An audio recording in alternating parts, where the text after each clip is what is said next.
Hello everybody and welcome to a final video of the F1 2020 season. Now this is a sort of review of the whole season. I know I haven't done as many race reviews as I would have liked this year. I have done the two Bahrain Grand Prix on the Let's Talk Sport YouTube channel, so I'll put a link into the videos for them so you can check them out. I know they weren't on this channel, but we did do a sort of review. Me and my good friend Jamie Davis did a review of the two races there, so I will link them in if you wanted to check them out. I will sort of cover the Abu Dhabi Grand Prix, but I think we all know there wasn't really much happening in that race, as usual with a Abu Dhabi final race of the season, but I sort of will.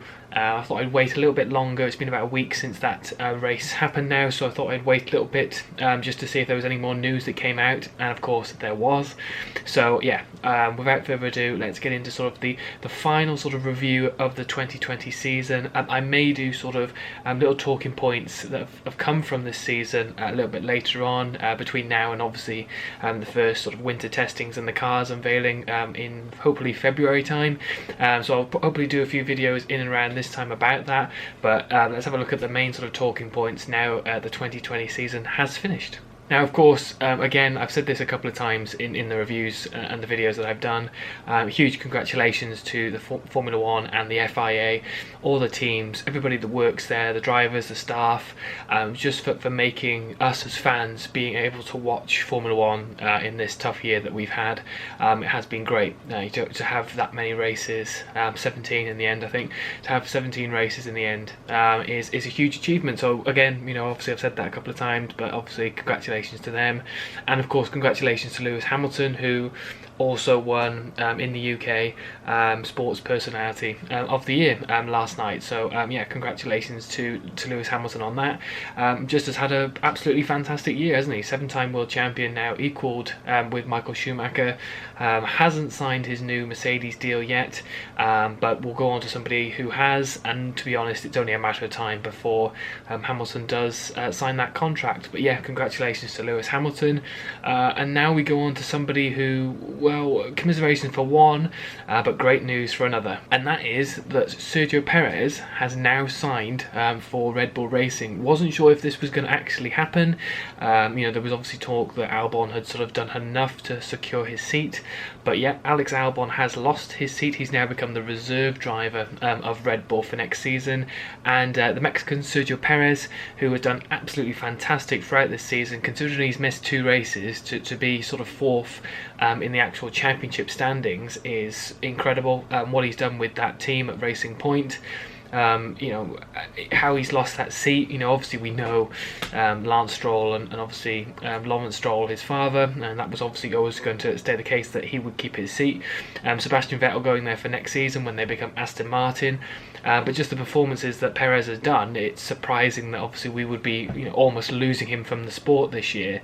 He still felt he had a drive maybe for 22, but the fact that now he's secured alongside Max Verstappen for next season is really going to be interesting. For the last few seasons I've always said that there's always something with that second Red Bull seat, and obviously a lot of it is favoured towards Max Verstappen. So to have Sergio Perez in there, who I think are 2 actual equal drivers in that team, no disrespect to Alex Albon, but I think he still needed a bit of time. I think maybe being reserve driver might actually help take the pressure off him a little bit. It's a bit like what they did with Pierre Gasly, put him to AlphaTauri. Sadly, Alex hasn't got a seat for next season, but I think he'll learn from this and become better, like Gasly, who's now a race winner this season, understands. So yeah, I mean, obviously sad for Alex Albon, but I just think personally, he maybe hasn't performed as much as he should in that car. But like I've said, that there's always issues with that second Red Bull seat. We saw it with Gasly and now Albon. So hopefully Perez doesn't have that issue. But I think it will be a fantastic fight. I think Lewis Hamilton's already been talking about it, how In terms of Mercedes, it's been quite good because it's just been one Red Bull car, so when they're doing team strategies, it's much easier for Mercedes with two cars that are working well together than what we've seen with Red Bull recently, with it just being Verstappen, because Albon's in 10th or 11th, or he's trying to work his way back up the field. So he believes, obviously, with having Sergio Perez in that team, like I said, two equal sort of drivers, that it may make Mercedes think a bit more, and it might make them more competitive next season between Red Bull and Mercedes, and obviously as fans that's what we want as well. So yeah, I think Lewis Hamilton, like I said, has already been saying that. I think with respect to Alex, in the races we've had, it's been me, Valtteri against Max. So he's already saying with the way Sergio is performing, it's going to be an exciting battle for next season, and that's what they want as well. They want a challenge, they want it to be more competitive, and as fans, that's what we want as well. So yeah, let's hope. I mean, Alex has come out and says it's hurt to lose his seat, and of course it will do. He performed okay in the final race in Abu Dhabi, but I saw that spin in Bahrain when he crashed out in practice, and I just thought, that's a man literally trying to give it absolutely everything. And we saw Gasly have a few issues. I think before he was replaced, he had one in Germany as well in practice, and I just thought it was very similar, to what we saw with Albon at Bahrain. So yeah, I mean, like I said, commiserations to Albon, but I think he'll learn from it being reserve driver for next season, and the Perez Verstappen inter-team battle for next season, as well as battle with Mercedes. Very tasty indeed. So I'm very much looking forward to that, and gives us something to sort of look forward to during this winter period when there isn't any F1. But yeah, so much to look forward to. And like I mentioned, Lewis Hamilton hasn't signed his Mercedes contract yet. Valtteri Bottas, we already know, is signed, and Toto Wolff has finally signed this weekend. Wasn't sure whether he would actually sign for the amount of time that he has. I think it's another 3 years that he's going to be sort of the team principal at Mercedes. I didn't think it would be that long. I thought maybe it would be maybe a year and a half, because he's already been talking about his future plans and obviously what he wants to do outside of F1. But Mercedes have managed to secure Toto Wolff as team principal and CEO for a further 3 years. But not also that, he's sort of taken, say, more of a chunk in the part of actually becoming a shareholder as well. So yeah, he's sort of taken more. There's three sort of equal partners of the Mercedes team. There's the Daimler, which obviously is the sort of head of Mercedes. They will reduce their current 60% shareholding. Toto Wolff will be 30%, and I think there's the sponsors. Is it Enos? I don't know if I'm saying that right, but yeah, their sort of main sponsor they've had for this year will also take a 30% sharehold. So yeah, I think it's going to be a sort of interesting. So I think obviously Mercedes are taking the actual Daimler have still got a higher share, but giving Toto Wolff and the new team sponsors for this year 30% of the shareholder of Mercedes, I think is another step in saying we want Toto Wolff to stay in the company as much as we can. Yeah, okay, we may only have him for 3 more years in the actual F1 role, but we still want him to sort of continue in the Mercedes team, whatever that may be in the future. But obviously, like I said, Toto Wolff has been secured for that. So yeah, hopefully they'll get everything tied up before Christmas with Hamilton as well, but as long as it's before testing, that's all that matters. And some other news coming out of Formula 1 in this last week or so is that Williams have named former McLaren boss Jos Capito as their new CEO. Now obviously we're still unsure of obviously the team principal role, but the role of chief executive officer has gone to the former McLaren boss Jos Capito. Okay, with Simon, okay, I didn't read any further, that's not very good, is it? With Simon Roberts, who's obviously in charge for the second part of the season as team principal, will be made on a permanent basis for the Williams team. Now obviously the restructure was in August when Claire and Frank Williams stepped aside and weren't part of the sort of the Williams running of the team anymore. And obviously they've been restructuring and strengthening the departments across the board, and obviously a wealth of experience from Jos, and yeah, it'll be fantastic actually to see him in sort of the Williams heritage. We know what he's done sort of in previously, having a short stint as CEO of McLaren. But yeah, obviously he's been working in World Rally Championship as well. As part of Volkswagen, so I think Williams do need that. They've obviously lost the sort of knowledge of both Frank and Claire Williams, who have done a tremendous job in their roles and for the family of Williams. And obviously the Williams racing now continues. Still got George Russell for next season. Obviously people were looking at the fact that he may go to Mercedes, but I think with the contract that they had with Williams, yes, he was able to go for one race.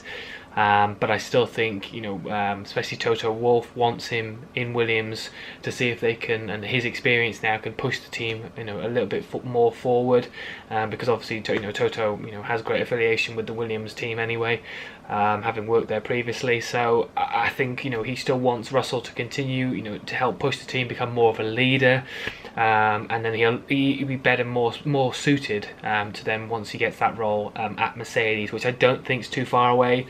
I think Bottas maybe will have maybe next season, and then it all again depends on what Lewis Hamilton wants to do. Say he wins the championship next season, beats Michael Schumacher's record. Does that then finish? Has Lewis Hamilton done what he needs to do in the sport, and maybe he retires after that? So it might not be just Bottas that we see getting replaced by Russell. It might be the Hamilton factor as well. So that'll be interesting. But I think the restructure that Williams are doing now is important. I think that's something they need to build on. Especially now they're doing it just before, just after the season's finished. And over the winter period now to get going for next season.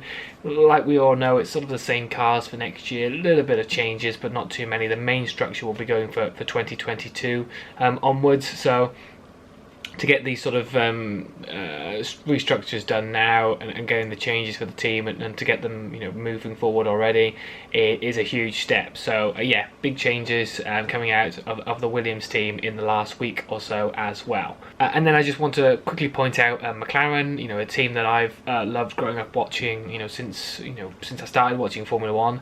Absolutely fantastic achievement. Waiting to the last race in Abu Dhabi. It was really close between Racing Point, Renault, and McLaren. But to get them to finish third in the actual constructors standings is absolutely incredible, and the money it's worth as well. I think it says here £4 million extra for a team finishing third, which £4 million doesn't sound like a lot when people are spending big money in Formula One, but that extra £4 million compared to say your rivals at Renault or Racing Point is so important to continue to be as the best that they can be. So I'm really looking forward to McLaren next year. Mercedes engine in the back, if they get the chassis and the aero right, that's a perfect car. Like I said, I know they can't make too many changes, but just a slight change could make that car even better. And then with Lando Norris and Daniel Ricciardo in that team and in that car for next season, just spells out pure joy. I know it's Formula One, so it might not actually come out that way, but everything just looks great for McLaren. And obviously Carlos Sainz moving on. We've already seen photos of him in his Ferrari outfit as well, and his Ferrari gear, getting the seat ready for for the team next season. Did a great job at McLaren for them 2 years. So thank you, Carlos, in terms of being a McLaren fan. Really did a great job, and obviously him and Lando pushed the team and pushed the car as far as it could go. But I'm excited to see with Danny Rick in that car for next season alongside Norris, and like I said, with that Mercedes engine in the back, hopefully we can see McLaren getting more podiums. Obviously we had a couple, Italy and Austria, the first race of the season, was another one as well. So hopefully we do see a few more podiums. I don't think we're going to see race wins yet, we never know, but yeah, I think it's only looking up hopefully for McLaren going forward. So yeah, congratulations to McLaren for getting that third place in the Constructors' Championship. And then quickly we're going to look at Valtteri Bottas. Like I said at the beginning of the season, I felt it was I don't want to say Bottas' year, but I felt this was a time to really stamp his sort of authority in the team, let Lewis Hamilton know what he's dealing with. You've obviously had a couple of seasons, 3 seasons now, this one being your 4th. This is the one, let's make it count. Maybe a shorter season might help, But yeah, that wasn't the case. Obviously won the first race of the season in Austria, and I thought, good, this is a great start. Again, like I said, stamp your authority. This is what's going to happen this season. But yeah, it just sort of fell away, and finished the season 124 points behind Lewis Hamilton in the same car. And look, like I said, I'm a Valtteri Bottas fan, and he has crazy bad luck compared to Lewis Hamilton. He just does. I don't know, what happens. It just is the case. You see him at the Nürburgring, has an issue. Retires. Almost has a puncher in every single race he's at, every single racetrack. And I think there was one race this season where he had 2 punches in one race. I mean, how does he purposely drive over them? I don't know. It just seems to happen to him. I've no idea. Yeah, so like I said, he is crazily unlucky, but I think he's obviously said there's positives to take from this season.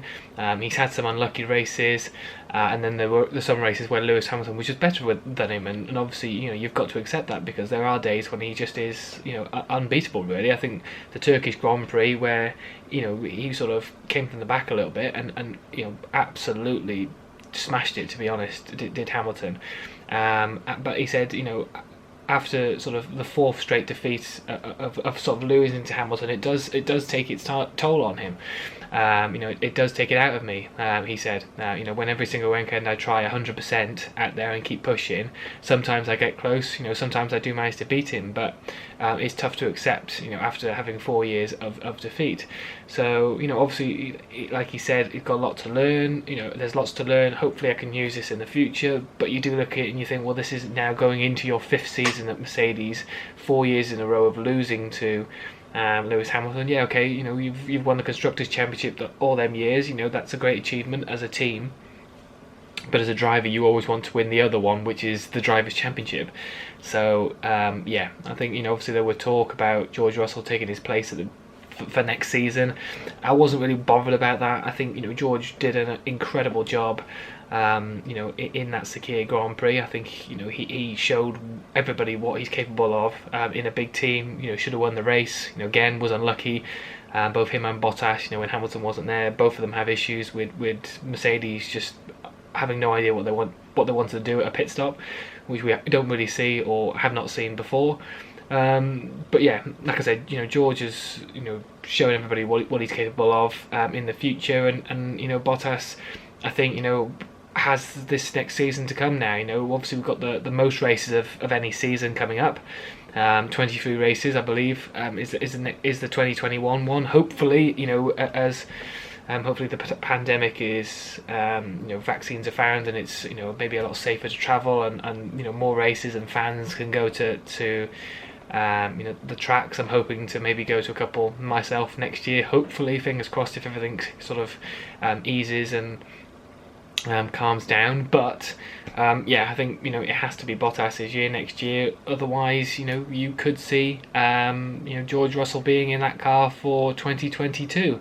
But yeah, that was just a few bits of on Valtteri Bottas. Obviously disappointing, because that was my pick, and he was my pick to win the championship this season. Obviously Lewis Hamilton prevailed, but yeah, come on Valtteri, next season please. And then just some final news, obviously another driver change, this one for AlphaTauri. Now I think everybody saw this coming, but it was weird because no really congratulation announcement came out for Daniel Kvyat, and I feel really sort of sorry for him. I think he's especially in that team. Obviously he had that spell at Red Bull, then obviously was demoted with Max Verstappen coming in.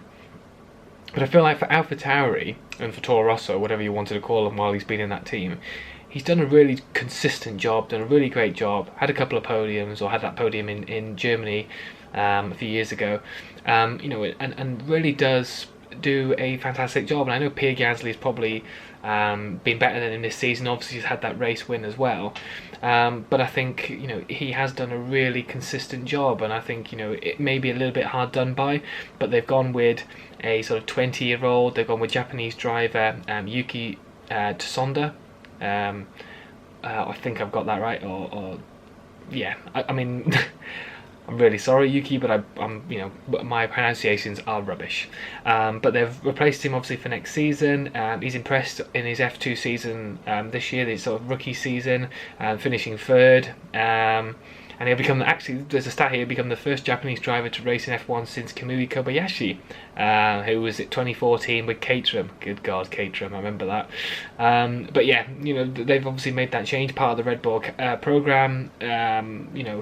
We've seen them ignore the Red Bull program and bring in Sergio Perez. Since last time they did that was Mark Webber, when they brought Mark Webber in from a different place and not using the Red Bull Academy. But for AlphaTauri, they are doing it for next season. So yeah, fresher lineup. Obviously got Pierre Gasly staying as well.